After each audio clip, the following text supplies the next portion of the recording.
Interview বঞ্চিত upper primary চাকরি প্রার্থী মঞ্চের মহামিছিল। মিছিলটি শিয়ালদহের বিগ বাজার থেকে শুরু হয়ে ধর্মতলা পর্যন্ত যায়। মিছিলে ছিলেন ইন্টারভিউ বঞ্চিত আপার প্রাইমারি চাকরি প্রার্থীরা। শহীদ মাতঙ্গিনী হাজরার মূর্তির পাদদেশে গত 766 দিন ধরে ইন্টারভিউ বঞ্চিত আপার প্রাইমারি চাকরি প্রার্থীরা ধর্ণা দিয়ে নানা কর্মসূচি পালন করছেন। এখনও তাদের চাকরি অধরা।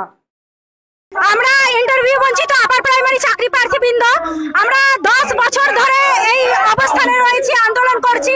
আমাদের নিয়োগটা 10 বছর ধরে আটকে রয়েছে। 10 বছর একটা মানুষের জীবনে একটা অধ্যায়, সেই অধ্যায়টা শেষ হওয়ার পরও আমরা রাস্তায় ফ্লেক্স ধরে ব্যানার ধরে ঘুরে বেড়াচ্ছি। যেখানে আমাদের স্কুলে গিয়ে চাকদাসটা তোলার কথা ছিল, আমাদের কমিশনের জন্য কোর্টে আমাদের ফয়সালা এখনো হয়নি। আমরা আশা রাখি খুব শীঘ্রই মহামান্য হাইকোর্টের কাছ থেকে একটি রায় আসবে এবং সেই রায় আমাদের সবার মুখে হাসি ফোটাবে। তাই জন্য আমরা মনে করছি, আমরা আজকে দেখুন একটি ঝুড়ি এনেছি, যে ঝুড়িতে রয়েছে আমাদের বিভিন্ন সার্টিফিকেট।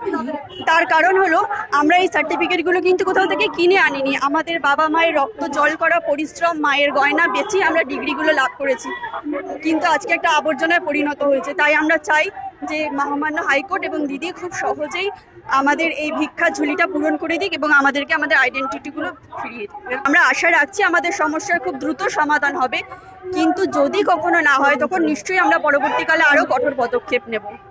আন্দোলন কখনো শেষ হয় না যতক্ষণ না আমরা আমাদের জীবনে সূর্যের আলো দেখতে পাবো।